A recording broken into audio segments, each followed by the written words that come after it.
Good evening, ladies and gentlemen. You are watching on Live RTD channel. Welcome to this English news edition. Here are the major stories.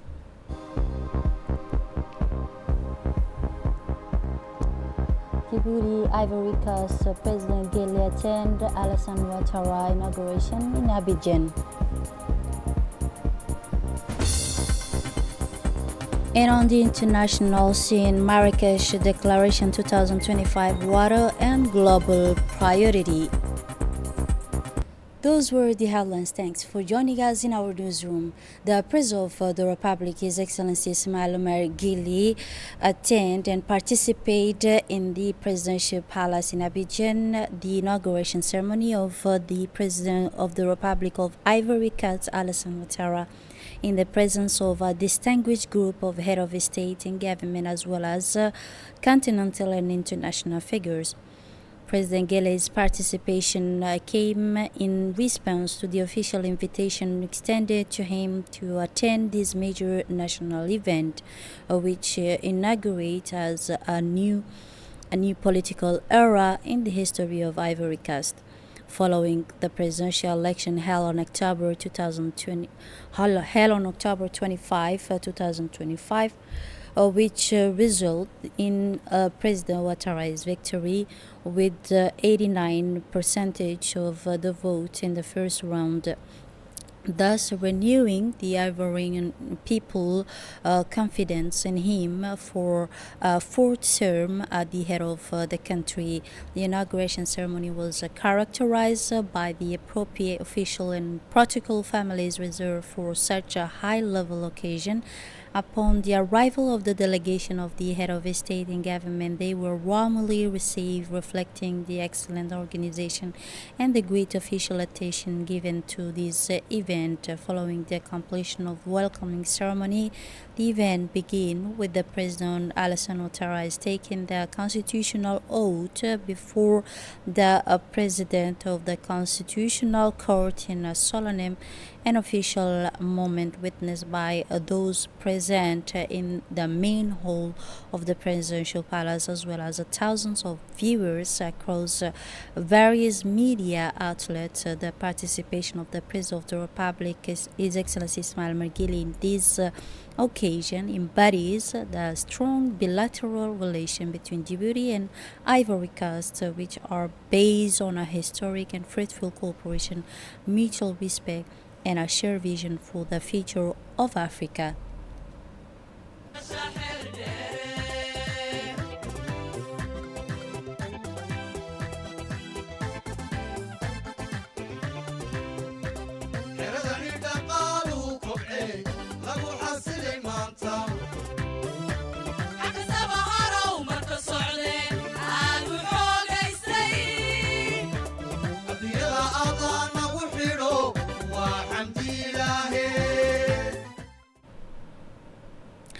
And the President of Ivory Coast, Alassane Ouattara, was sworn in before the Ivorian Constitutional Court. This inauguration ceremony of the official protocols and welcoming this event begin with the presidential Alassane Ouattara taking the constitutional oath before the presidential of the Constitutional Court in a solemn and official moment witnessed by those present in the main presidential palace. President Guelleh's presence at this important democratic celebration testified to the strength of relation and friendship and cooperation between the Republic of Djibouti and the Republic of Ivory Coast, as well as to his firm commitment to African solidarity and integration.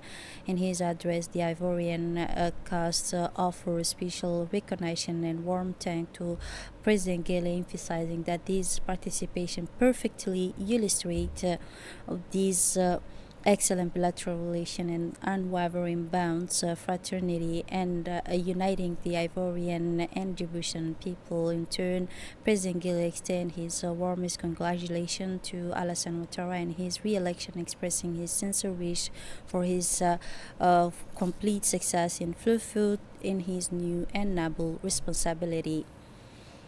Following the official ceremony, President Alassane Ouattara delivered a speech, an official address, expressing his gratitude to his people for the renewed trust that they had placed on him. Detail with our colleague Didi Musa.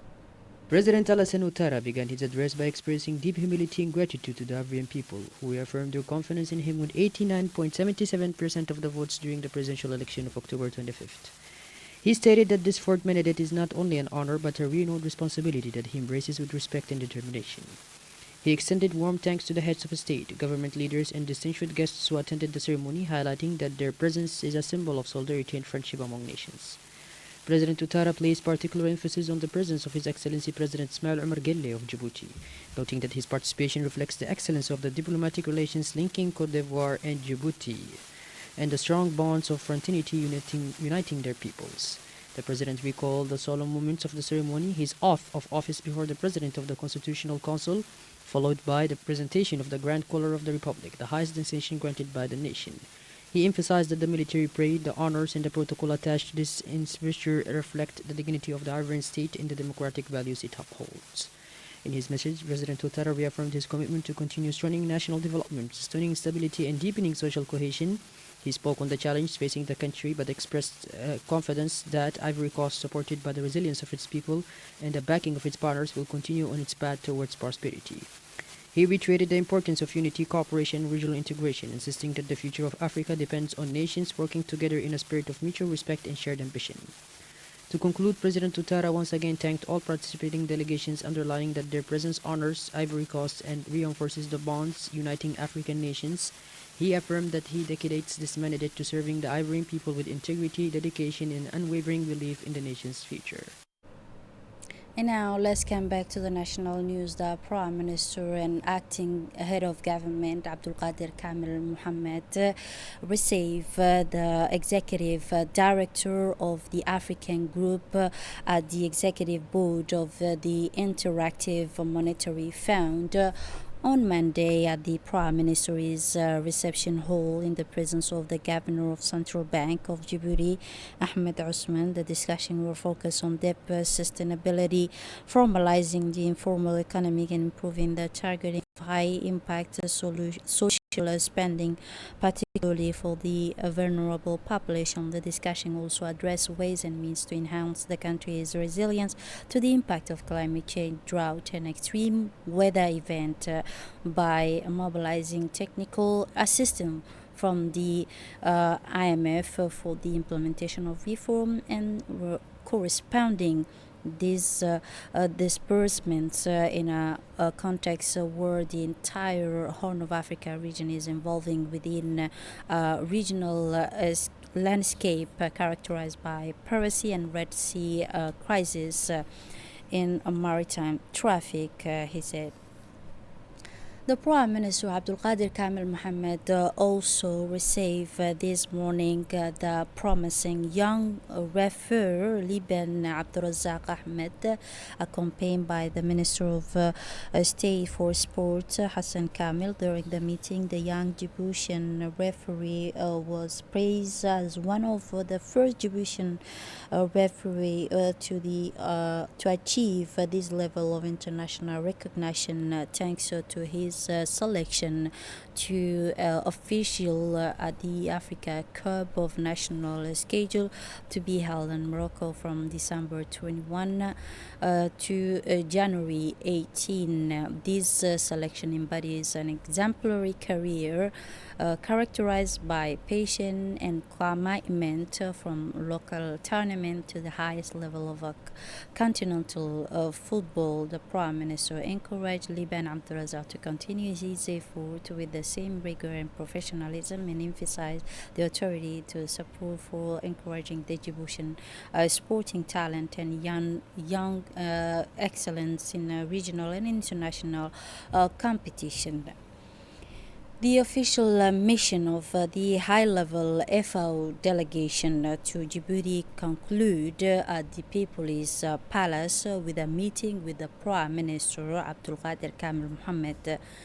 The meeting was held in the presence of the Secretary General of the Prime Minister's Office, Naguib Abdallah, the Minister of Agriculture, and Djibouti's ambassador to the FAO and the International Fund for Agricultural Development. In recognition of Djibouti's commitment and FAO's ongoing effort to promote food security and sustainable development, the Prime Minister present with the commemorative medals. These honor reflect the Djiboutian government's appreciation and gratitude to the FAO and the Director General. The Prime Minister commended the outstanding cooperation between Djibouti and FAO, reaffirming the country's commitment to continuing and expanding this strategic partnership. He also emphasized the importance of this visit, which identified new areas for supporting farmers, enhance climate change resilience, and encourage innovative agricultural This closing ceremony marked the end of a tour filled with the meeting of the file visit and mutual commitment.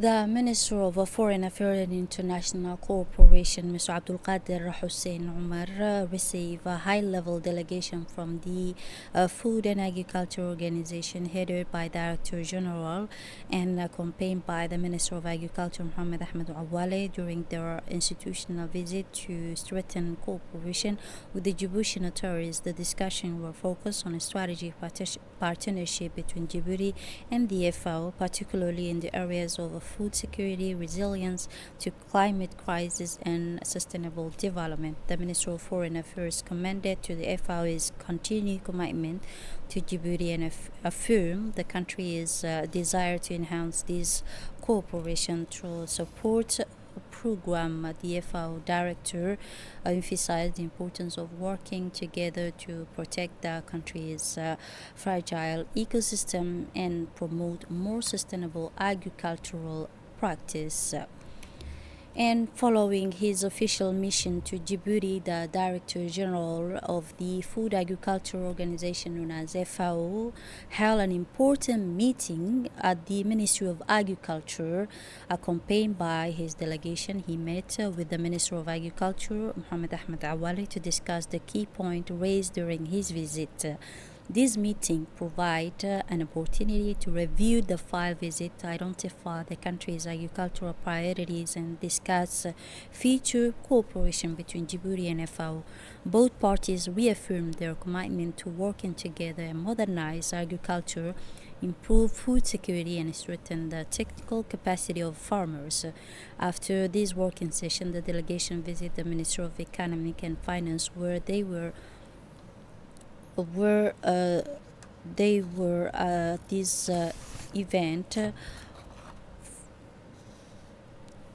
For the delegation, they visit the Ministry of Finance, where they were received by the Minister Ilyas Musa Dawali, and the discussion will focus with the investment needed to support agricultural project, develop rural infrastructure, enhance country's resilience to climate change. This step strengthen the cooperation between Djibouti and FAO and pave the way for new partnership to enhance and achieve sustainable agricultural development supported by appropriate funding and shared strategic vision. Also strengthening the national institution, like the support that we give to the Agriculture Ministry, also for the Environment Ministry.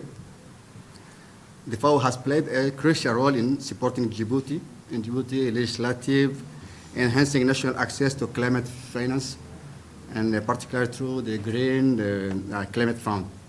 And last point, the Prime Secretary has talked about it. It was the hand-in-hand initiative, a strategic turning point for Djibouti.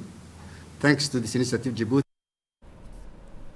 Yesterday, the National Army Forces held a ceremony of significance at the Sheikh Osman camp, the official recognition of the international achievement of distinguished military athletes, and the inauguration of a new building dedicated to female personnel in the Army Forces.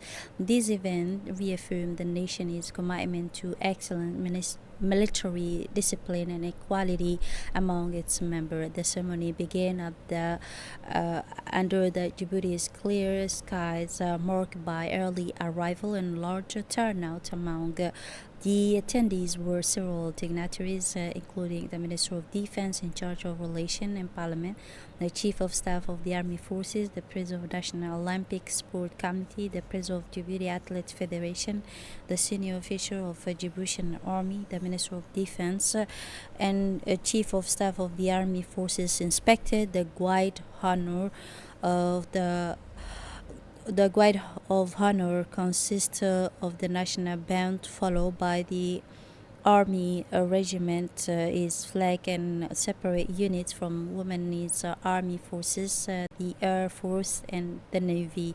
The two athletes being honor that, along with their counterpart with the Athletes Federation, conclude the Guide of Honor. After respecting the troops, the official took their place on the renewing stand, signaling the start of the official proceeding.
After the inspecting the troop, the ceremony was followed by the presentation of the program. Captain Medina Abakiri Hassan, General Director of Internal Security, oversaw the presentation of the program. The ceremony began with a moment of reflection and spirituality, during which verses from the Holy Quran were recited by Imam Sheikh Osman Kemp. During the ceremony, Tahir Hassan Abedid, commander of the Army Regiment, delivered a speech on behalf of the Chief of General Staff of the Army Forces. The award ceremony was held in an atmosphere of joy, celebration, and military protocols. إنا فتحنا لك فتحا مبينا ليغفر لك الله ما تقدم من ذنبك وما تأخر ويتم نعمته عليك ويهديك صراطا مستقيما وينصرك الله نصرا عزيزا صدق الله العظيم. À l'occasion de la cérémonie en l'honneur des athlètes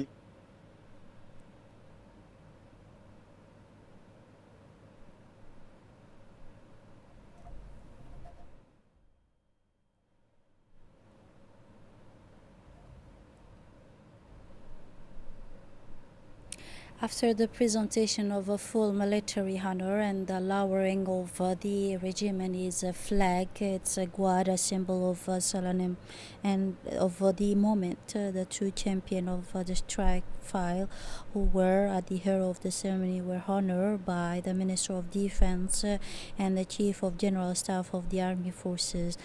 Captain Fatih Ismail Ibrahim, holder of 12 international medals, including 8 gold and 4 national records, was honored for his athletic career that propelled Djibouti to a forefront of world athletes. He was awarded the prestigious National Order of June 27. He was presented with a new car in recognition of his distinguished service to the nation. Sergeant Samia Hassan was also honored for winning 6 international medals and being named Djibouti's best athlete for 2024. She is a source of pride for Djiboutian Army Forces, having already qualified for 2025 Olympic Games. She was awarded the prestigious June 27 National Order. She was also promoted to the rank of Lieutenant, an exceptional honor for her achievement in athletics. The ceremony concluded with a group of photos of the athletes and officials commemorating this honorable nation moment.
Following the recognition, Sporting the Day moved to a strategic investment in the future of the Army Forces. The inauguration of the new women's sport also in this regard.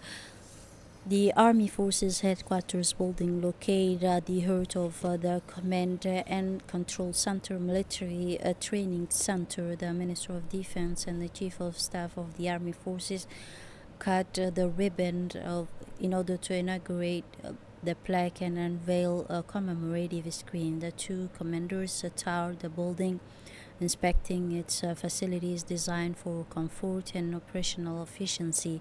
The new headquarters include a spacious room providing an ideal environment for relaxation, modern and private bedroom, common areas for reflection and relaxation, a modern dining hall, military facilities dedicated to operational readiness, and also continuing education, confirming that this building is both a living space and a work environment.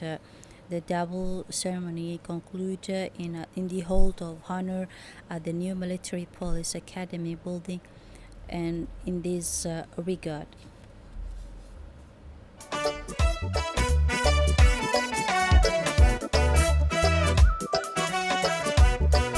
inatahay awoodii lagu harsanayay ma og tahay askariyo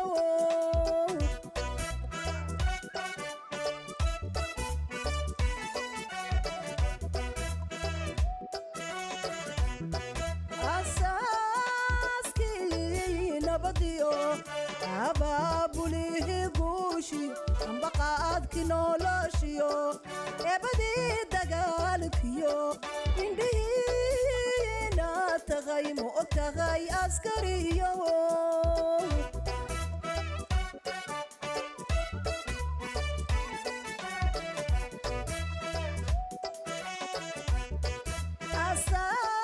asaaskii nabadiyo abaabulihii guushi ambaqaadki noloshiyo eebadii dagaalkiyo indhihiina tagay ma og tahay askariyo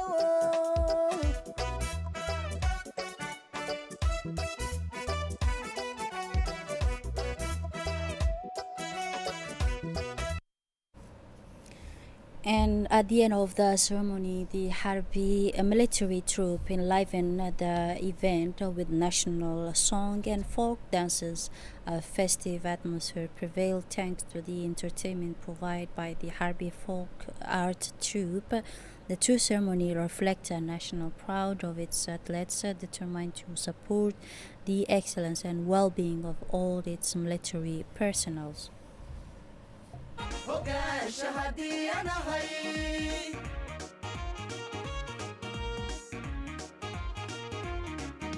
odankeenku yahaystiyo nimay hantidiya tahay nimaan hirtaba kalihiin dhammaan haquraynu nahay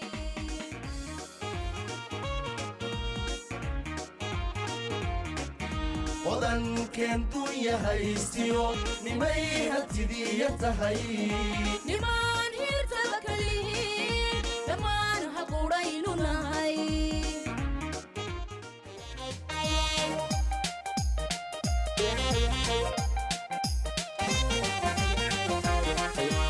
iso marxone fadhabay isumata haddayable iso marxone fadhabay isumata haddayable ayuntiya foofengida taisicar waneedisaye ayuntiya foofengida taisicar waneedisaye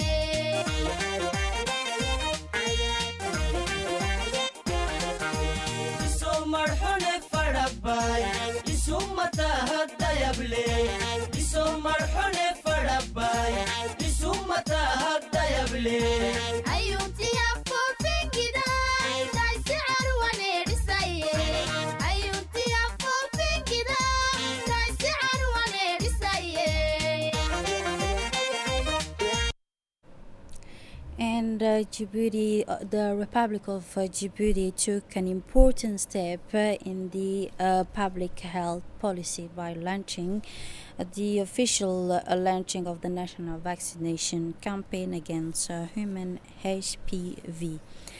This initiative, targeting girls aged 9 to 14, aimed to promote cervical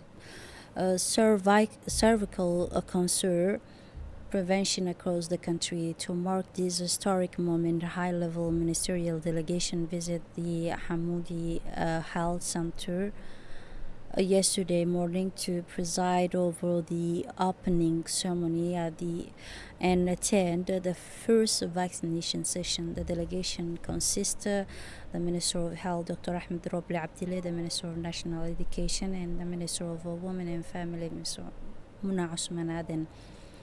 Upon their arrival, the minister were warmly welcomed by the resident of Angela and 4th District neighborhood, demonstrating the enthusiasm and support of local community to this important initiative. In their remarks, the government official emphasized the importance of prevention and reaffirmed the state's commitment to protecting the health of younger generation. They then visit the vaccination center at the clinic where they observe the smooth operation of the vaccination process and spoke with the healthcare staff. The first recipient and their families. This launch marks the effective start of an ambitious national campaign. In her address, the Minister of Women and Family, Mr. Muna Usman, then emphasized that protecting girls is a national priority. Detail with our colleague Dini Musa. wasaaradda caafimaadku jaranjarooyin badan buu soo maray. Madam Muna Usman Aden, Ministry of Women and Family Affairs, placed her remarks under the banner of national responsibility in maternal protection. She declared that safeguarding young girls is not simply a policy objective, but a fundamental and absolute priority for the Republic of Djibouti. She explained that the introduction of the HPV vaccine is a direct investment in the well-being of the country's future mothers and vital contribution to strengthening family health nationwide. According to the minister, this initiative reflects foresight, compassion, and a profound respect for the life and future of every Djiboutian girl. Madam Muna Usman Aden emphasized that preventing cervical cancer is an act of dignity and a testament to the country's commitment to building healthier, stronger generations. She concluded by reaffirming the minister's determination to support families, raise awareness, and ensure that every eligible girl receives the vaccine in a safe, supportive environment. And for his part, the Minister of Education and Vocational Training, Mustafa Mohammed Mahmoud, indicate that education and health are two fundamental pillars for the development of our youth, he said. Detail in this statement. horta waxaan hambalyeeynaa wasiirka caafimaadka iyo shaqaalihiisa. Mr. Mustafa Mohammed Mahmoud, Minister of Education and Vocational Training, began his speech by recalling that education and health form the two fundamental pillars of youth empowerment. He explained that protecting students from HPV is an essential step in ensuring that young girls can pursue their education in the best possible conditions and fully realize their potential. The minister stressed that school environments must be places of safety, development, and opportunity, and that this vaccination campaign is a crucial part of the mission. He called upon parents, teachers, school administrators, and community leaders to actively support the initiative, describing it as a collective responsibility for the success of the nation. Mr. Mustafa Mohammed Mahmoud concluded by affirming that when the country protects its daughters, it invests directly in its future. He expressed confidence that with cooperation across all sectors, this campaign will become a resounding success that strengthens both the health and the aspirations of Djiboutian youth. And for his part, the Minister of Health, Dr. Ahmed Robli Abdillah, emphasized that the HPV vaccine is a scientifically proven primary preventive measure. Let us listen to his statement. Nous sommes ici dans la polyclinique d'Angela. Dr. Ahmed Robli, Minister of Health, began his address by highlighting the historic significance of the national HPV vaccination campaign. He stated that the introduction of HPV vaccine into Djibouti's national immunization calendar represents a major victory for public health and a decisive step towards eliminating cervical cancer in the country. He emphasized that this preventative measures, scientifically proven and recommended worldwide, places Djibouti firmly on the path of modern, proactive healthcare. The ministry reaffirmed the government's unwavering commitment to providing all citizens, especially young girls between the ages of 9 and 14, with access to the most effective preventative strategies available. Dr. Robli wrote that this campaign is not merely a medical initiative, but a national promise to protect future generations. He expressed deep appreciation to healthcare professionals for their dedication and to families for their trust. He concluded by urging communities across the country to support the campaign fully, asserting that collective participation is essential to safeguarding the health and dignity of Djiboutian girls today and tomorrow. And now moving on to the international scene in Marrakesh, Declaration of 2025 for water and a global priority. The Marrakesh conference called for making water a global priority and integrating its management into all major international platforms. In the 90th World Water Conference was held in Marrakech from December 1 to 5, 2025, with the participation of more than 1,500 attendees, including experts, researchers, and representatives from civil society, but also private sector from numerous countries. The conference adopted the Marrakech Declaration, calling for making water a global priority and integrating its management into all major international platforms related to climate, security, development, and health. This is it for this edition. Thanks for watching and have a wonderful evening.